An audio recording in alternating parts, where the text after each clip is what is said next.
여러분, 오늘 우리가 마주한 숫자는 0입니다. 호르무즈 해협에 갇힌 채 단일도 움직이지 못하는 선박들의 속도죠.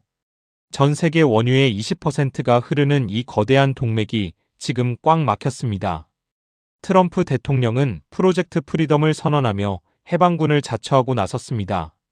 갇힌 배들을 구출하겠다는 명분이죠. 하지만 15년 동안 시장의 뒷면을 봐온 제 눈에는 이 자유라는 단어가 조금 다르게 읽힙니다. 이건 구출 작전이 아니라 미국의 거대한 물류 통제 선언이기 때문입니다. 생각해 보십시오. 내 집 앞 도로가 막혔는데 옆 동네 힘센 사람이 나타나 통행증을 가진 사람만 지나가게 하겠다고 합니다. 과연 이게 도로의 해방일까요? 아니면 통제권의 이전일까요? 호르무즈는 이제 더 이상 시장의 자율로 돌아가는 바다가 아닙니다. 미국의 전략적 판단에 따라 밸브가 열리고 닫히는 거대한 수도꼭지가 되어버린 겁니다. 기름값 2,000원대가 정상은 아닐 겁니다. 기름값이 리터당 2,000원을 돌파한 건 단순한 시작일 뿐입니다. 에너지가 무기가 되는 시대에 우리는 지금 가장 위험한 인질극의 관객으로 앉아 있습니다. 이게 남의 나라 이야기 같으신가요? 여러분이 오늘 아침 편의점에서 집어든 삼각김밥, 어제 배달시킨 치킨의 가격표는 바로 이 호르무즈 해협의 파도 높이에 따라 결정됩니다. 기름값이 오르면 물류비가 뛰고 물류비가 뛰면 원재료값이 도미노처럼 무너집니다. 결국 프로젝트 프리덤의 진짜 청구서는 백악관이 아니라 여러분의 식탁으로 배달될 겁니다. 우리는 자유를 약속받았지만 실상은 더 정교하게 짜인 비용의 굴레 속으로 걸어 들어가고 있는 셈이죠. 정말 무서운 건 따로 있습니다. 기름값이 오르는 건 눈에 보이는 위협이죠. 하지만 우리 눈에 보이지 않는 곳에서 여러분의 지갑 속 현금을 야금야금 갉아먹는 진짜 유령이 나타났습니다.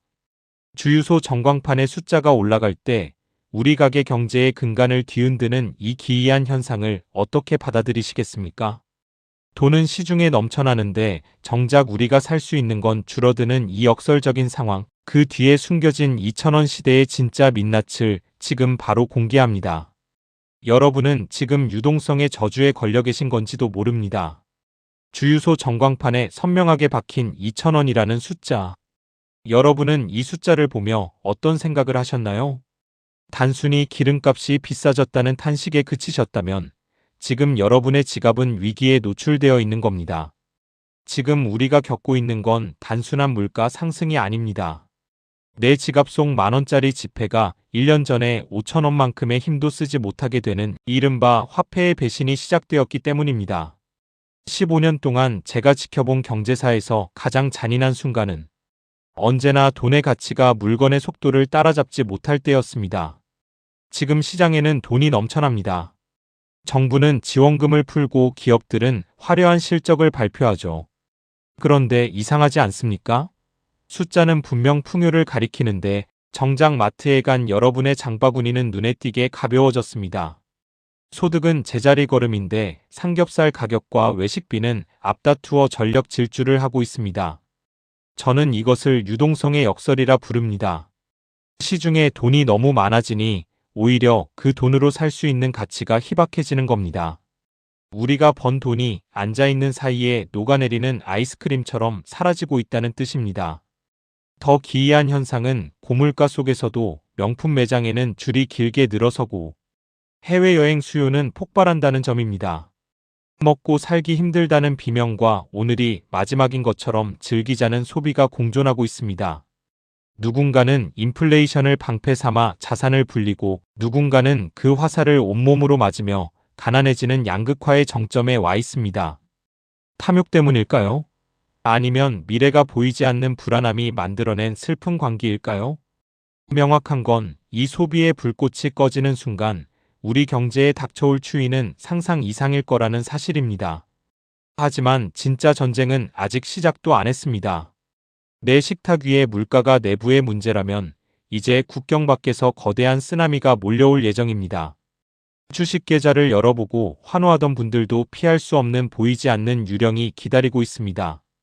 나라 경제가 살아나고 있다는 장밋빛 뉴스 뒤편에서 소리 없이 우리 기업들의 숨통을 조이고 있는 일본발 폭탄의 실체를 아십니까? 그 폭탄의 이름은 바로 엔저입니다. 밸류업 파티장에 찬물을 끼얹을 이 유령의 정체를 낱낱이 파헤쳐 보겠습니다. 코스피 8,600선. 듣기만 해도 가슴 설레는 숫자죠. 정부와 기업이 손잡고 밸류업이라는 이름의 화려한 레드카펫을 깔았습니다. 주주 가치를 높이고 저평가된 한국 주식을 끌어올리겠다니 기대감이 차오릅니다. 하지만 15년 동안 차트 이면을 읽어온 제 경험은 경고의 메시지를 보냅니다. 지금 우리가 서 있는 곳이 축제의 현장인지 낭떠러지 끝의 무대인지 따져봐야 합니다. 질문을 하나 던져보겠습니다. 지금의 주가 상승이 기업의 본질적인 근육이 커진 결과입니까? 아니면 배당을 늘리고 자사주를 태우는 화장술의 결과입니까? 물론 주주 환원은 중요합니다. 하지만 기술 혁신이라는 엔진 없이 겉모습만 가꾸는 밸류업은 기초 대사량이 떨어진 환자에게 진한 화장을 시키는 것과 다를 바 없습니다. 반도체 랠리가 시장을 견인한다지만 그 열매를 따먹는 건 정보가 빠른 거대 자본들입니다.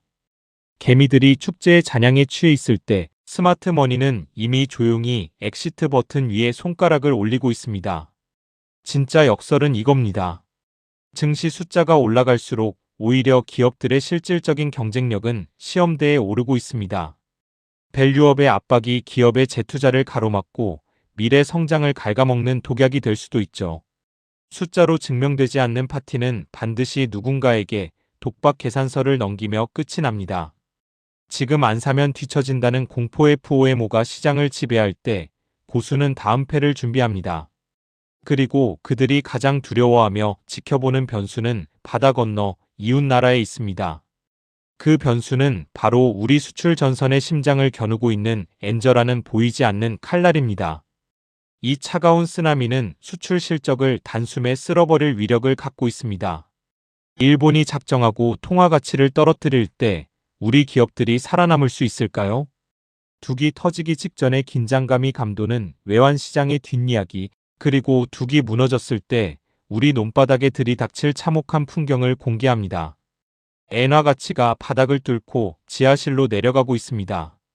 일본 여행 가서 명품 사고 맛있는 것 먹기 좋다고 웃고 있을 때가 아닙니다. 일본은 작정하고 자신들의 몸값을 낮춰 전 세계 시장을 싹쓸이하려 합니다. 미국이라는 거대한 댐이 고금리로 달러를 꽉 쥐고 놓아주지 않으니 주변국들의 통화 가치는 가뭄든 논바닥처럼 쩍쩍 갈라지고 있습니다. 이것은 단순한 환율의 등락이 아니라 총성 없는 영토 전쟁이자 생존 싸움입니다. 세계 시장에서 우리 제품이 일본 제품과 맞붙었을 때 품질이 비슷하다면 고객은 당연히 더 싼 물건을 고를 겁니다. 엔화 가치가 떨어질수록 일본 물건은 싸지고 우리 물건은 상대적으로 비싸집니다. 우리가 밤잠 설치며 기술을 개발해 놓아도 앉은 자리에서 가격 경쟁력을 뺏깁니다. 15년 동안 제가 지켜본 환율 전쟁은 언제나 잔인했습니다. 둑이 무너지는 건 순식간이고 휩쓸리는 건 언제나 준비되지 않은 자들이었죠. 환율은 국력이다라는 말이 그 어느 때보다 뼈아프게 다가옵니다. 하지만 진짜 비극은 따로 있습니다. 우리가 엔저 쓰나미를 막으려 사투를 벌이는 사이 안방 문틀은 이미 남에게 넘어갔습니다. 거시 경제 지표에 눈이 팔려놓치고 있었던 우리 경제의 아킬레스건이 드러났습니다. 국가 안보와 직결된 물류의 관문이 소리 없이 잠식당하고 있었던 것이죠. 설마 그럴 리가라고 생각하셨나요? 항만을 지탱하는 크레인들이 들려주는 충격적인 숫자를 들으면 등 뒤가 서늘해지실 겁니다. 과연 우리는 누구의 장비로 우리의 물건을 실어 나르고 있는 걸까요? 우리나라 전국 항만에서 철제팔을 뻗어 물건을 실어 나르는 크레인들, 그 웅장한 모습에 가려진 숫자를 아십니까? 바로 57%입니다. 대한민국 수출입 관문을 지키는 장비 10대 중 6대가 중국산이라는 뜻입니다. 싸고 성능 좋으니 합리적인 선택이라 말할지 모릅니다. 하지만 제 눈에는 안방 열쇠를 남에게 맡긴 채 잠든 위태로운 모습으로 보입니다.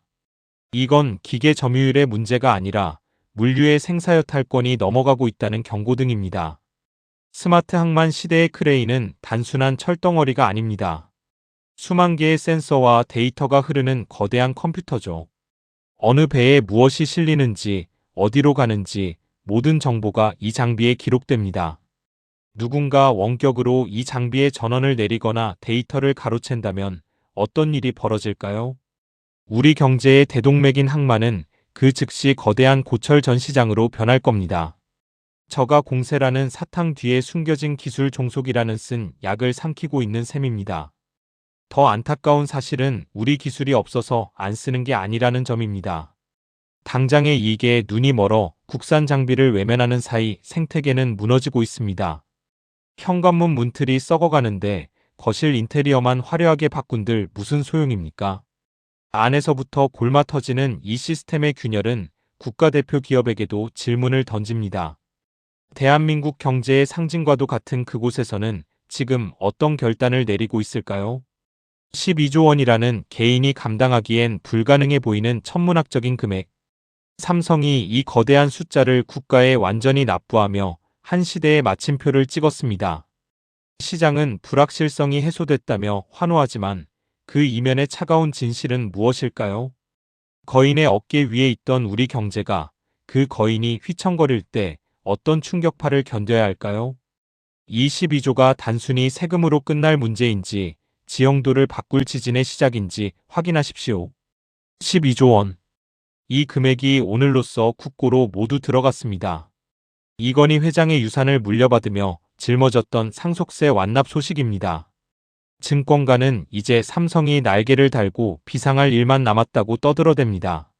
하지만 지난 5년간 가장 강력했던 민간 자본 12조 원이 국가국간으로 사라졌습니다. 냉정하게 따져봅시다. 반도체 시장에서 12조 원은 전황을 단숨에 바꿀 수 있는 거대한 실탄입니다. 그 실탄이 투자 대신 세금으로 묶였습니다. 사회적 정의 측면에서는 박수받을 일이나 기업에게는 뼈아픈 체력 저하입니다. 거인이 족쇄를 풀기 위해 숨을 죽이는 동안 경쟁자들은 저만치 앞서 나갔습니다. 과연 이것이 우리가 바라던 불확실성 해소의 진짜 얼굴일까요? 또한 시장에 쏟아졌던 삼성 주식 물량은 증시 상단을 억눌러온 보이지 않는 손이었습니다. 이제 그 손이 치워졌으니 시장이 폭발할까요? 자본의 흐름은 정직하고 차갑습니다. 이제 우리가 거인의 낙수 효과에 기대어 살던 시대가 끝났음을 의미합니다. 우리 스스로가 거친 파도를 헤쳐나가야 하는 진검승부의 시간이 찾아왔습니다. 자, 이제 거인의 숙제는 끝났고 공은 우리에게 넘어왔습니다. 하지만 우리 앞에 놓인 2026년 하반기의 풍경은 그리 녹록지 않습니다. 지정학적 위기라는 안개와 공급망 재편이라는 암초가 동시에 몰아치고 있습니다. 시계 제로의 상황 속에서 우리는 이제 어떤 나침반을 들고 항해해야 할까요? 보이지 않는 세력들이 설계한 2026 최종 시나리오를 공개하겠습니다. 배의 주인이 될 것인지 휩쓸려가는 파편이 될 것인지 결정할 시간이 다가오고 있습니다. 2026년 하반기 경제 기상도는 퍼펙트 스톰의 전조 증상을 보이고 있습니다. 15년 동안 시장을 겪어온 저조차도 지금의 안개는 유독 짙게 느껴집니다. 안개가 짙다는 건 누군가에게는 공포지만 사냥꾼에게는 최고의 기회입니다. 이제는 단순히 경기가 좋다, 나쁘다라는 이분법적 사고를 버려야 합니다. 거대 설계자들이 돈의 흐름을 어디로 강제로 돌리고 있는지를 읽어내야 합니다. 에너지 자립을 선언한 세력과 공급망을 인질로 잡은 세력 사이의 선택입니다. 이제 기업의 가치는 누구의 줄에 서 있는가로 결정될 것입니다. 2026년 하반기 시장은 철저하게 각자 도생의 길을 걷게 될 것입니다. 이 과정에서 어제의 우방이 적이 되는 잔인한 배신이 속출할 겁니다. 여러분은 이 체스판에서 장말이 되시겠습니까? 플레이어가 되시겠습니까? 우리는 지금 폭풍 속의 나침반을 찾아야 합니다. 단순히 주가 오르는 종목을 쫓는 건 폭풍 우 속 파도 거품을 잡으려는 것과 같습니다. 진짜 나침반은 대체 불가능한 기술과 전략적 자산에 있습니다. 위기는 기회의 다른 이름이라는 말은 생존한 자들만이 할 수 있는 승자의 기록입니다. 배가 흔들린다고 바다에 뛰어드시겠습니까? 아니면 키를 더 꽉 쥐시겠습니까? 결국 모든 거대 담론의 끝은 당신의 지갑으로 귀결됩니다. 당장 내일 나갈 카드값과 아이들 학원비가 걱정인 것이 우리네 진짜 삶이죠. 내 소중한 자산을 단단하게 지켜낼 수 있는 실전 방어 전략은 무엇일까요? 2026년이라는 거친 바다에서 여러분을 인도할 최후의 로드맵을 제안합니다. 이 마지막 장을 덮는 순간 당신의 경제적 운명은 완전히 달라질 것입니다. 모든 경제 지표가 향하는 종착역은 바로 여러분의 지갑입니다. 가족의 내일과 자산을 지키는 것보다 중요한 가치는 없기 때문입니다. 위기는 공평하게 찾아오지만 결과는 잔인할 만큼 불공평하게 나타납니다. 이제 우리는 막연한 공포를 걷어내고 실전 방어벽을 세워야 합니다. 거시 경제의 흐름을 내 일상의 언어로 번역하는 감각을 기르십시오. 기름값이 오르면 물류 기업을 살피고 엔저에는 수출 경합주를 점검하십시오. 청년 내일 저축 계좌 같은 정책들을 챙기는 것도 훌륭한 시작입니다.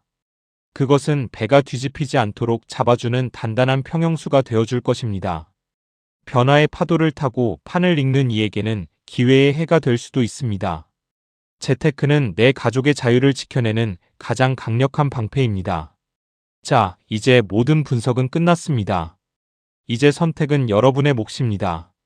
2026년이라는 거친 바다 위에서 당당한 선장이 되시길 응원합니다. 감사합니다.